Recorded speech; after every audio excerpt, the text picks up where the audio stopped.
Assalamualaikum warahmatullahi wabarakatuh. Alhamdulillahi rabbil alamin. Wassalatu wassalamu ala asyrafil anbiya'i wal mursalin Sayyidina Muhammad wa ala alihi wa sahbihi ajma'in. Alhamdulillah, kita sangat bersyukur kepada Allah Subhanahu wa taala kerana kita diberi peluang untuk masih lagi mendapatkan nikmat, kebahagiaan dan kesejahteraan dalam bulan Ramadan pada kali ini. Dan harapan kita adalah dengan syukur kita kepada Allah ini adalah menjadikan kita orang yang bertambah nikmat, orang yang bertambah ibadat, orang yang bertambah amal. Inilah bukti seorang itu bersyukur kepada Allah Subhanahu Wa Taala. Tuan-tuan dan puan-puan yang dirahmati Allah, apa yang kita nak kongsi pada hari ini adalah tentang bagaimana Islam itu adalah sebuah agama yang mengajak kita kepada sebuah cara hidup yang sempurna. Udkhulu fis silmi kafah. Kata Allah, wahai orang yang beriman, masuklah ke dalam agama ini secara menyeluruh. Memang Islam itu pun secara konteksnya dia adalah syumul, bersifat menyeluruh, universal. Dalam arti kata yang lain, bahawa Islam adalah sebagai satu cara hidup, the way of life. Maka apa yang kita nak bincang? Bila mana Islam kita faham sebagai satu cara hidup, Islam bersifat general, bersifat universal, bersifat menyeluruh, berarti apa sahaja yang bersifat kemanusiaan, apa sahaja yang bersifat kehidupan, maka sudah pasti Islam akan memberikan ruang kepada kita untuk enjoy tentang kehidupan kita. Maksud saya enjoy dekat sini bukan membuat dosa, tapi maksudnya kita menghayati dan kita mengadaptasi dengan kehidupan kita. Bila mana hidup itu adalah satu kehidupan, hidup itu adalah satu peluang, Islam adalah sebagai satu cara hidup, maka Islam akan memandu hidup kita. Sesedari sekalian, Islam memacu kebebasan. Dalam masa yang sama, Islam juga memacu keadilan. Apa maksudnya? Iaitu Islam adalah sebuah agama yang bukan semata-mata untuk melarang manusia, kerana akhirnya itu akan mengganggu kehidupan normal manusia. Itu bukan Islam. Kerana Islam dia datang adalah untuk memandu manusia. Islam datang adalah untuk menghadkan apa yang boleh buat dan apa yang tidak boleh buat. Maka sebab itu bila kita mengenal agama Islam, kita mengenal Allah Subhanahu Wa Taala yang menjadikan Islam sebagai satu-satunya agama yang paling mulia di sisi Allah Subhanahu Wa Taala, yang paling diterima di sisi Allah, maka sudah pasti Allah akan berikan Islam dengan cara yang paling relevan, paling sesuai kepada manusia. Justru tuan-tuan, bila mana kita mengatakan bahawa Islam itu adalah memacu kebebasan, bermakna Islam meraihkan kehidupan manusia. Dalam masa yang sama, Islam akan menghadkan manusia supaya tidak terlalu bebas. Apa maksud saya? Sebagai contoh, manusia, dia akan suka makan. Sebagai seorang yang hidup, dia akan nak makan. Maka Islam benarkan kita makan. Islam bagi nak makan, makan. Apa saja nak makan. Tetapi jangan makan benda yang haram. Jangan makan benda yang syubhat. Mana Islam benarkan nak makan jenis budaya apa? Nak makan makanan Chinese food, Western food, Arabian food, Persian food. Tapi yang pasti adalah Islam akan menghadkan kita. Perkara ini Allah sebutkan dalam surah Al-Baqarah. Allah berfirman, A'udzubillahi minasyaitanirrajim, Ya ayuhan nas, kulu mimma fil ardi halalan tayyiba, wala tattabi'u khutuwati syaitan, innahu lakum aduwwum mubin. Yang bermaksud, wahai manusia, makanlah apa sahaja yang ada di atas muka bumi ini, tapi dengan syarat yang halal dan juga tayyibah. Yang halal, yang dibenarkan menurut syarak, dan yang bersih, yang suci, yang menyihatkan. Wala tattabi'u khutuwati syaitan, dan janganlah kamu mengikut jejak langkah syaitan, kerana sesungguhnya mereka adalah musuh kamu yang nyata. Ini bukti Islam berikan kebebasan untuk kita makan. Silakan, yang penting dia mesti halal. Nak makan macam mana? Nak guna garpu, nak guna tangan, nak guna chopstick, nak guna atas pinggan, nak guna atas dulang, atas daun pisang, silakan. Yang penting jangan ada unsur-unsur najis. Yang penting jangan ada unsur-unsur yang melibatkan contoh pinggan-pinggan yang dibuat daripada tulang khinzir sebagai contoh. Tak boleh, kerana dia adalah jejak langkah syaitan. Dia adalah perkara yang haram dan seumpamanya. Maknanya Islam benarkan. Islam dia tak ada masalah untuk nak suruh kita pakai garpu, nak makan guna pisau, silakan. Yang penting ada landasan dan juga had-had yang dibenarkan. Itu dalam konteks makan. Apa lagi kebebasan yang Islam berikan kepada kita? Kita nak berpakaian sebagai contoh. Ini contoh mudah yang sangat logik dalam hidup kita. Islam benarkan kita nak berpakaian, Islam benarkan kita nak fashion, Islam benar kita nak pakai warna yang macam mana, tapi Islam akan hadkan. Bila mana kita berpakaian, maka ada prinsip-prinsip utama yang kita kena utamakan. Yang pertama, mesti menutup batas aurat. Maknanya kena tahu mana yang kena tutup.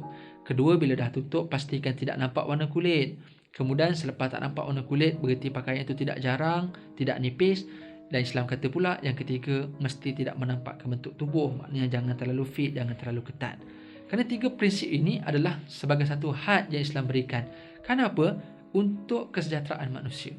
Kita bayangkan kalau kita pakai baju suka hati kita saja, yang penting saya pakai, tapi transparent, nampak dalam. Bukan sekadar kita tak selesa orang asyik nak tengok kita, melainkan memang kita suka orang tengok macam tu lah. Tapi biasanya yang saya perhati, bila orang yang pakai seksi ni, pakai nipis-nipis, pakai singkat-singkat, bila orang tengok dia marah. Jadi kita pun tak faham kenapa dia pakai singkat. Tapi secara tidak langsung, bukan sekadar dia tidak selesa bila mana orang tengok dia, secara tidak langsung dia akan merangsang banyak benda-benda jahat akan berlaku kepada dia. Akhirnya ramai orang yang sepatutnya biasa saja dengan melihat tubuh badannya, maka akan menjadi luar biasa. Akan adalah sifat-sifat yang lain yang tak sepatutnya berlaku kepada kemanusiaan. Justru sebab itu Islam datang, berpakaianlah, berfashionlah, tapi ada had-had sempadan. Dan Islam sebutkan kepada kita, boleh nak pakai macam mana pun, tapi janganlah sesekali kita nak meniru kaum-kaum yang tertentu.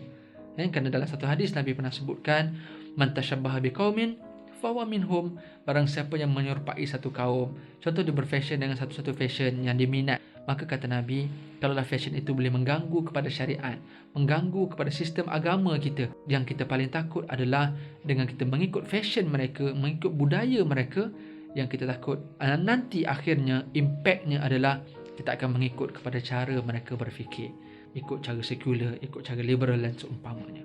Itu yang kedua tentang fashion.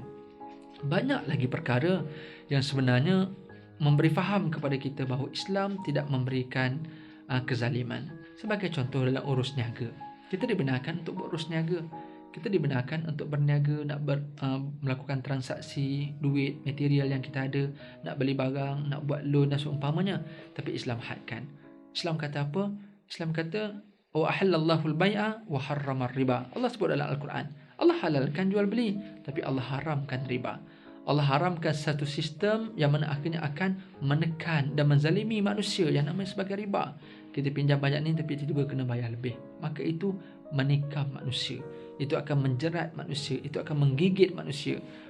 Islam tidak akan menyekat kita untuk nak melakukan rekreasi, kita nak bersukan, kita nak melakukan aktiviti fizikal. Tapi Islam akan hadkan kita kerana Islam tidak mahu mudaratkan manusia. Islam akan benarkan kita, malah Rasulullah menggalakkan kita untuk kita bersukan. Sebagai contoh, Nabi akan menggalakkan kita untuk berkuda, untuk berenang, untuk memanah. Ini semua aktiviti fizikal. Bukan sekadar untuk mengasah minda, untuk menajamkan fikiran dan fokus, tapi dalam masa yang sama untuk jasmani. Namun dalam masa yang sama, Islam sangat menitik beratkan tentang mudarat, tentang kesejahteraan, tentang keselamatan. Maka kita kena ambil kira jugalah kalau kita buat sukan-sukan lasak sebagai contoh. Tak apa benda yang bersifat yang ekstrim, maka ini kita kena fikir. Islam tidak akan mengharamkan. Namun dalam masa yang sama Islam akan menghadkan. Sebagai contoh seorang perempuan. Walaupun dia seorang perempuan, yang kita tahu kita ni adalah seorang perempuan muslimah. Bukan semua perkara yang dilakukan oleh orang lelaki layak dilakukan oleh orang perempuan. Ini prinsip yang kita kena ambil kira sebagai seorang muslimah. Kadang-kadang ada fizikal tertentu yang tidak sesuai dilakukan oleh orang perempuan. Sebagai contoh, untuk menjaga auratnya, untuk menjaga maruahnya, maka apabila dia melakukan sukan-sukan tertentu yang lasak, maka kadang-kadang boleh merendahkan maruah dan juga akhlaknya. Justru tuan-tuan dan perempuan yang dirahmati Allah, inilah prinsip kebebasan dan keadilan yang Islam terapkan, yang Islam tekankan dalam kehidupan kita. Apa saja yang kita lakukan, agama, Islam, Rasulullah dan apa yang dibawa oleh para ulama pasti adalah untuk memberikan kebahagiaan, kesejahteraan kepada kita. Maka jangan kita kata Islam sikit tak bagi, sikit tak bagi. Bukan Islam tak bagi. Islam membenarkan, cuma kadang-kadang kita yang meminta lebih daripada yang dibenarkan, dan akhirnya kita lihat banyak impak negatif, banyak kesan-kesan negatif yang berlaku kepada orang yang menolak agama, menolak cara hidup. Bagaimana orang yang bermuamalat, yang menggunakan ekonomi bukan cara Islam, akhirnya dia akan rosak hidupnya. Bagaimana orang yang bersukan dengan tidak mengikut lunas-lunas Islam, akhirnya rosak akhlaknya, rosak maruahnya, malah terganggu fizikalnya. Bagaimana orang yang makan tidak mengikut cara Islam, maka akhirnya rosak kehidupannya, berpenyakit dan seumpamanya. Maka tuan-tuan dan puan-puan yang dirahmati Allah, jadikanlah hidup kita ini sebagai hidup yang bermanfaat. Hidup kita ini sebagai hidup yang menjamin kesejahteraan dan kebahagiaan. Maka untuk itu, kita ikutlah lunas-lunas kebebasan dan juga keadilan yang diberikan dalam agama kita, insya-Allah. Bila kita yakin dengan agama, kita yakin dengan Allah, Allah pasti akan berikan kebahagiaan dan kesejahteraan, insya-Allah. Itu sahaja daripada saya untuk hari ini. Mudah-mudahan ada manfaat, insya-Allah. Minta maaf sekali lagi, memang saya tahu banyak salah silap saya. InsyaAllah, mudah-mudahan Allah terima semua yang kita lakukan, semua amal ibadat kita, dan Allah ampunkan dosa-dosa kita. Wassalamualaikum warahmatullahi wabarakatuh.